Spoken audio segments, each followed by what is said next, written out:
Last time we saw basic physic with the world model entity.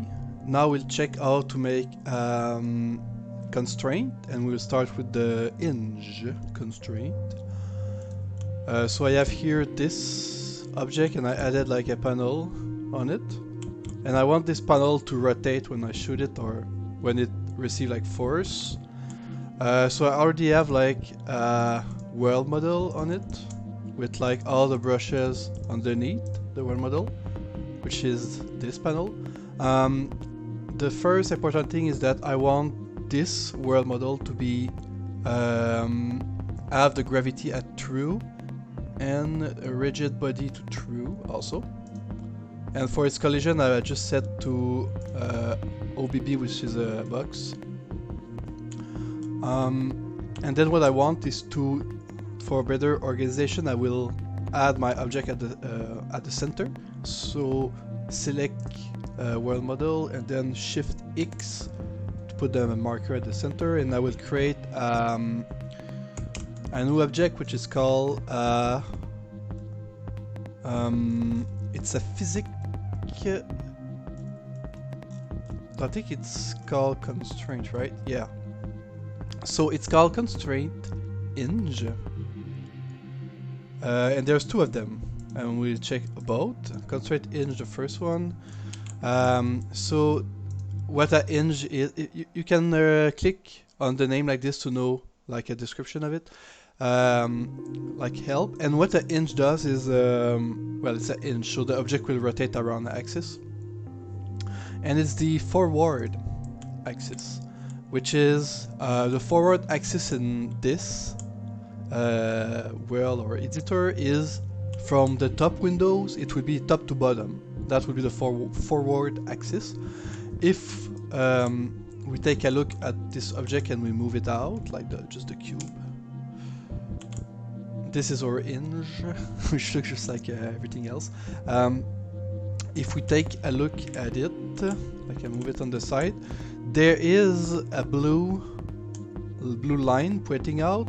The blue axis is the forward axis, and that's the one a lot of entity will use it like to spawn or to like a reference point. So it's the blue line. So for the hinge we want it to be not on this side but the other side. So rotation, and we wanted to rotate it like in this way at 90 degrees, so it will rotate around the blue, the forward axis. Now we'll place it back with at the middle. And what I want to do is that I want to add the name of the world model, which is the panel, to the hinge. And I can also add a second object that is physic, but for this one it will be on place, so it will be attached to the world. So we left it blank. And we can also set it to breakable, but for now it will be like this. And that's it. That's it for basic hinge. Now we want to test it. Yeah, I should cut the video here, but I'm a bit lazy.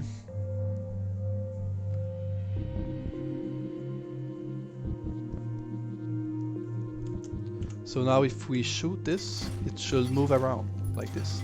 And it can move like a whole 360 degree.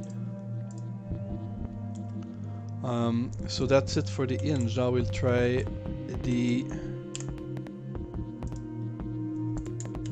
the limit hinge. So constraint limited hinge. And this one is the same thing, but it has a limitation of rotation. So it's useful for like a door that like flap around. This one is more interesting because if we take out the entity, we can see like a bit like of helper on the object. First of all, the forward vector is better represented. So same thing here, we want to rotate it on the side like this. This means it will rotate around the blue, the forward vector, and at the top I will put it back. At the top, what we have, which we can see it here, like in this view. This like angle thing, it's how much it can rotate, and we can change this in here, the minimum angle and max angle. So if we put that to minus 90, you can see it goes, it changed to like more, and then this one to 90, it will change the other side to more. So it can, now it can rotate more. So the blue represents how much it can rotate, so 90 on both sides.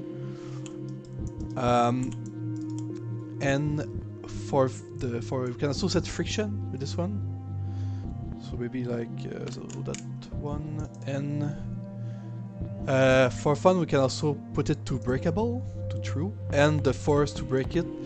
That's like, I guess, number, like just a unit, but we normally want to work around like 20 to have something that can break to a big like oomph, but it won't break to like small damage.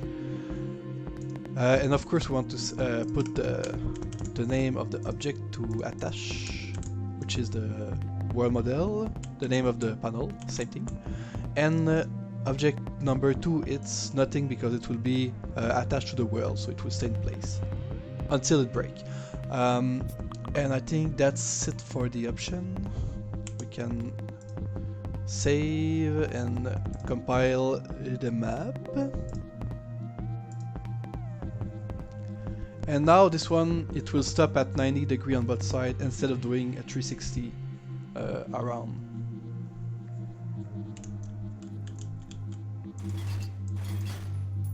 So we can see, if I shoot it, it's finished to stop at the, it cannot rotate more than on the side. Like at some point it will stop to rotate.